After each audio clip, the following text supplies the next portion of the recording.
Ons is ook van ons kant af ook vir die families wat saam met hierdie 2 manne is.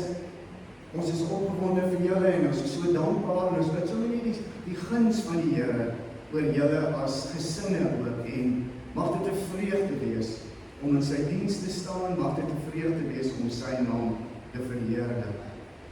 Ons gaan saam lees uit Markus 10 en Matteus 20. Kom ons begin nou maar by Matteus 20, dis ons by die eerste in die Nuwe Testament.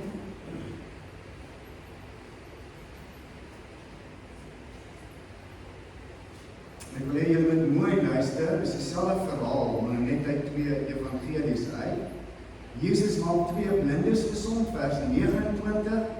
Toe hulle uit Jerigo uitgaan, het 'n groot menigte Jesus gevolg. 2 blinde mans wat langs die pad gesit het gehoor dat Jesus verbykom. Toe roep hulle uit: Here, Seun van Dawid, ontferm U tog oor ons. Die mense het met hulle geraas en vir hulle gesê hulle moet stil bly. Maar hulle het al harder uitgeroep: Here, Seun van Dawid, ontferm U tog oor ons. Jesus het gaan staan, hulle geroep en vir hulle gevra: Wat wil julle hê moet ek vir julle doen? Hulle sê toe vir hom: Here, dat ons oë oopgaan. Jesus het hulle innig jammer gekry en hulle oë aangeraak. Dadelik kon hulle sien en hulle het hom gevolg. En dan Markus 10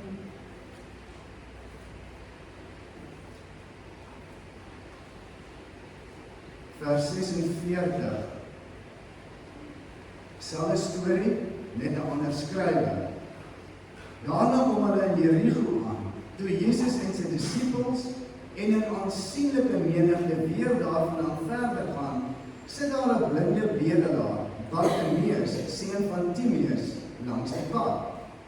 Toe hy hoor dat dit Jesus van Nasaret is, het hy begin uitroep: Jesus, Seun van Dawid, ontferm U oor my. Baie mense het met hom geraas en van gesê moet stil bly, maar hy het al harder uitgeroep: Seun van Dawid, ontferm U tog oor my. Jesus het gaan staan en gesê: roep hom nader. Hulle roep toe die blinde man en sê vir hom: hou moed, staan op, hy roep jou. Hy het sy boekleed net daar gelos en opgespring en na Jesus toe gegaan. Jesus sê vir hom: wat wil jy moet ek vir jou doen? Rabboni, sê die blinde man vir hom, dat ek kan sien. Jesus sê daarop vir hom: jy kan maar gaan, jou geloof het jou gered. Dadelik kon hy sien en hy het op die pad agter Jesus aangegaan. Tot sover.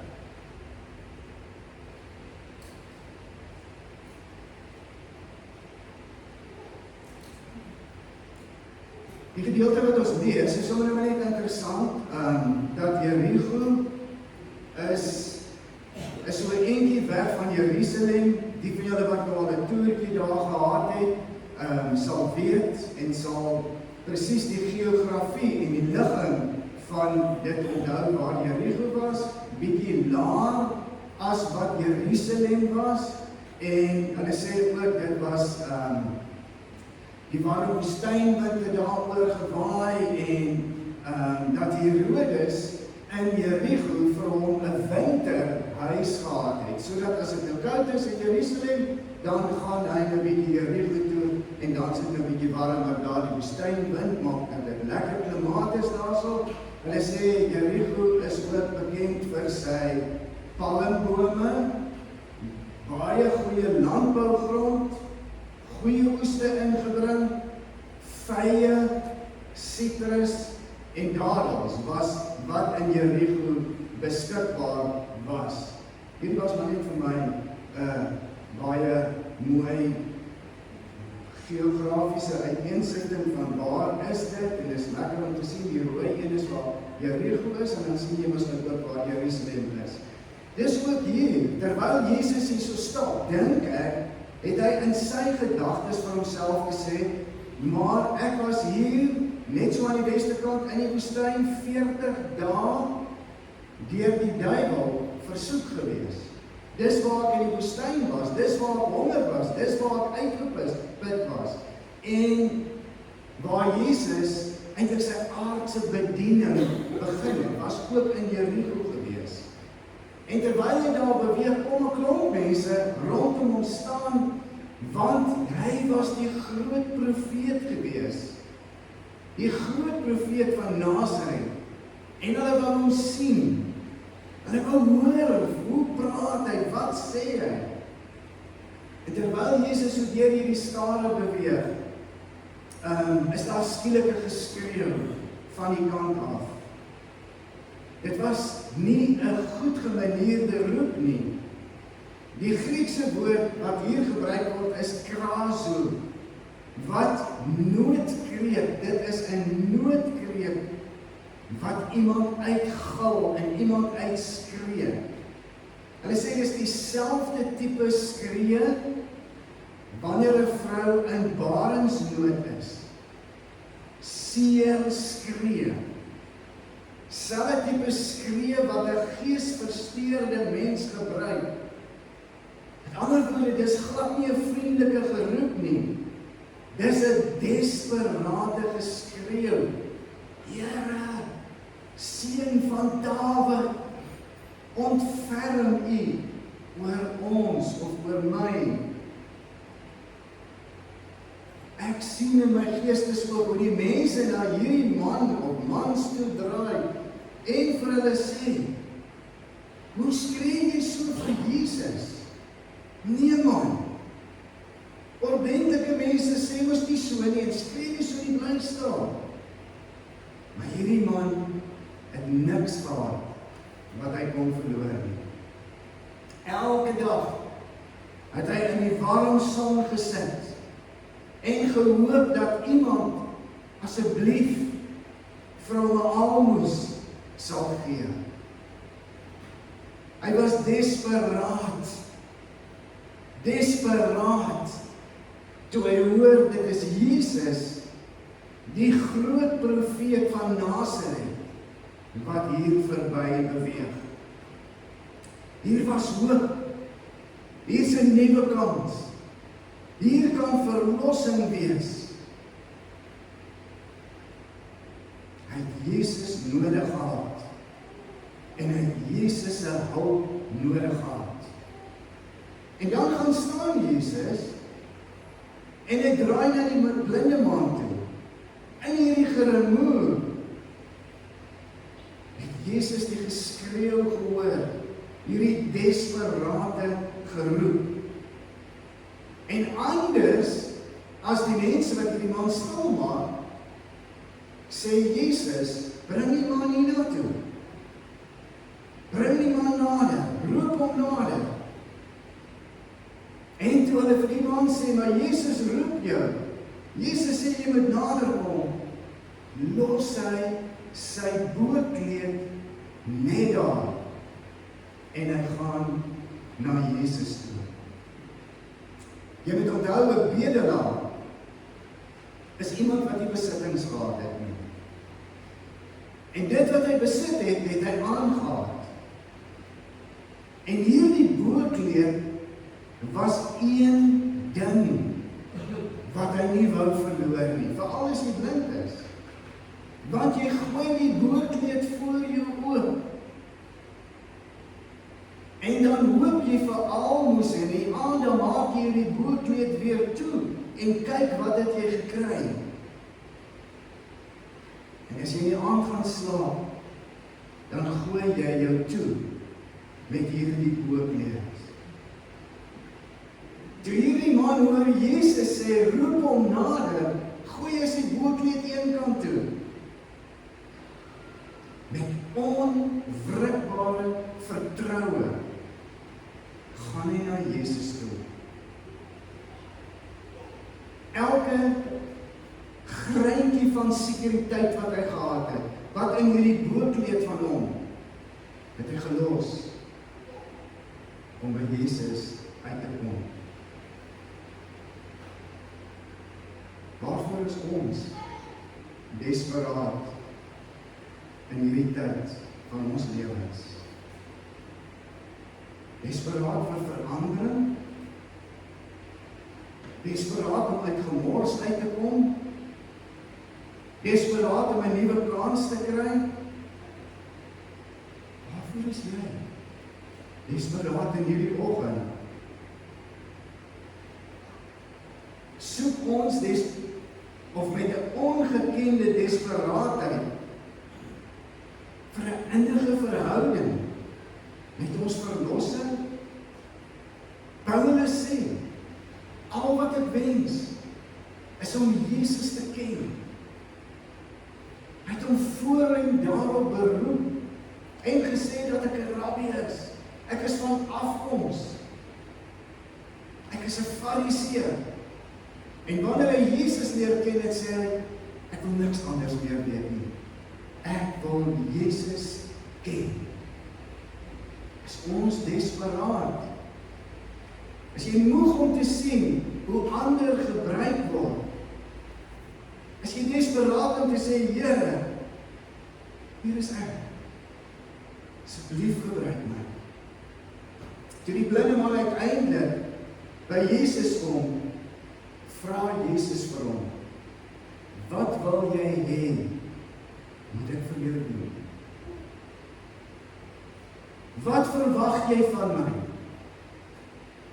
Wil jy hê dat ek vir jou nog 'n almos moet gee, wat jy in jou boekleed kan gaan gooi? Dat jy kos hê vir vanaand? Soek jy nuwe klere? Soek jy dalk ietsie om te drink? Wat wil jy hê wat ek vir jou doen?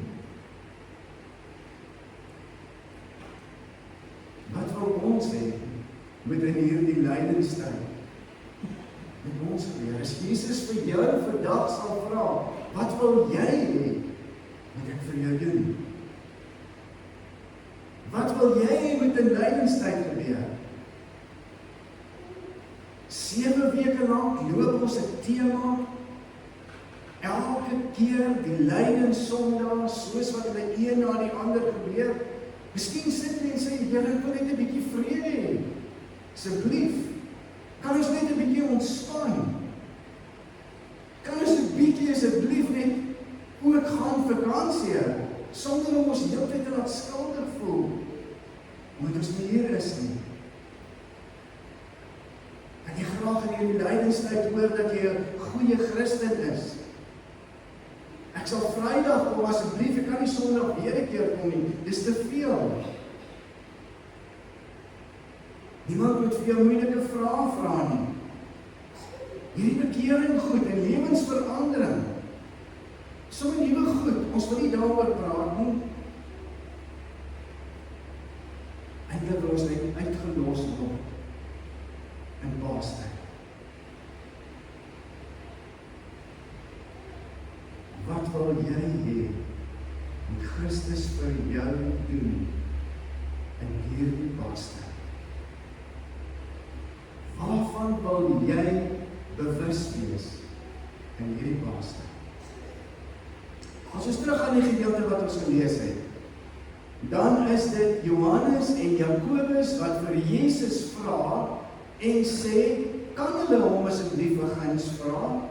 En dan sê hy, wat moet ek vir julle doen? En dan sê hulle dat een van ons links van u, wanneer u in die ewigheid is, een van ons links van u, een van ons regs van u kan sit. En dan sê Jesus mos, hy kan dit nie doen nie. Die Vader sal bepaal wie dit doen. Wanneer jy as koning heers, laat ons dan langs u sit. Een aan die regterkant, die ander een aan die linkerkant. Wanneer ons in Matteus lees, en dan in Markus, staan daar ons presies dieselfde. As Jesus vir daai blinde man sê, wat kan ek vir jou doen? Dan sê hy, dat ek kan sien. Maak my gesond, ek wil sien. In Matteus staan dit anders. Hy sê, dat my oë oopgaan. En dit voel na 'n dieper verstaan. Met ander woorde, ek wil nie net sien die Here, My oë moet oopgaan. Ek wil U as die verlosser raak sien. Ek wil in geloof met U leef. Ek wil U navolg. Ek wil hê dat U my lewe kom verander en vernuwe. In hierdie Paastyd bid ek dat ons lewens sal verander.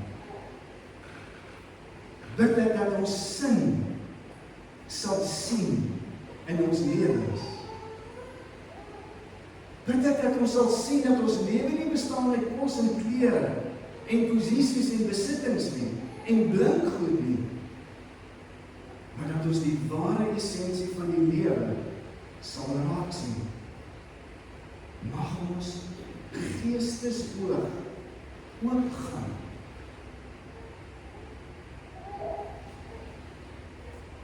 Mag ons in Paastyd raak sien hoe geweldig groot sy liefde vir ons is, wat hy uitgestort het toe hy aan die kruis gehang het. Mag ons sien hoe geweldig groot God se genade is in Jesus wat tot aan die kruis gehoorsaam was. Mag ons sien hoe dankbaar ons wil wees vir die groot verlossing wat hy net vir ons kon gee. Mag ons oë oopgaan. Hoekom verskil die twee verhale? Hoekom praat die een van een mens en hoekom praat die ander een van twee mense? Die een beskryf en sê, onthou julle daai wonderwerk wat gebeur het? Dis Bartimeus. Dis die seun van Timeus, die ou wat in die kerk is. Onthou julle nog daai? Dis hy wat Jesus genees het. En die ander een vertel van die wonderwerke. Vertel van die wonderwerke toe Jesus verbygestap het en dan die manne wat daar gesit het wat blind was, wat gebeel het en wat die hele tyd gevra het. Jesus het hulle noodroep gehoor en hy het hulle aangeraak en hulle aansien. My gebed is, mag dit in jou en my lewe, mag ons oë oopgaan, mag ons verstaan wat Jesus gedoen het, mag ons saam met Paulus sê, al wat ek wens, is ek wil Jesus leer ken. Ek wil die krag van sy opstanding in my lewe ervaar. Ek wil weet hoe groot die genade is, wat hy vir my aan die kruis gedoen het. Ek wil nie meer blind en sonder begrip lewe nie. Ek wil hom volg. Ek wil afsluit. En ek wil vir jou sê, mag die liefde van ons Here Jesus Christus, mag sy liefde jou na hom toe trek. Mag die krag van die Here Jesus ons sterk maak in sy diens. En mag die vreugde van Jesus ons vervul. En mag ons sy getuies wees. Soos wat hier gedeeltes afsluit wat sê, en hulle het hom gevolg. Mag ons hom volg, waar hy ons lei. Amen. Hemelse Vader, U ken ook ons roep. Ons is ook baie keer desperaat, Here, in ons omstandighede. Ons is desperaat dat U vir ons sal antwoord, dat U vir ons sal uitkoms gee. Maar Here, vanoggend sien ons. Ons kan baie keer vir U vra, help my net met my eie situasie. Maar U het meer in gedagte. U wil nie net hê ons moet sien nie. U wil hê dat ons oë geopen sal wees. U wil nie net hê ons moet kyk nie. U wil hê ons moet meer raak sien. Ons moet U Vaderhart sien. Ons moet Jesus se liefde sien. Ons moet ons eie verlorenheid sien. En ons moet sien hoe dankbaar ons wil wees. Here, ons kom sê opnuut. Kom raak ons aan. Kom open ons oë ook. Dat die Paasverhaal, die lydingstyd nooit ooit weer vir ons dieselfde sal wees nie. Bewaar ons van 'n vorm. Bewaar ons van stereotypes. Kom vernuwe ons, Here. Kom vul ons so deur die Gees. En stuur ons en gebruik ons. In die naam van Jesus. Amen. Ons het geleentheid om die Here te dien met ons offergawe.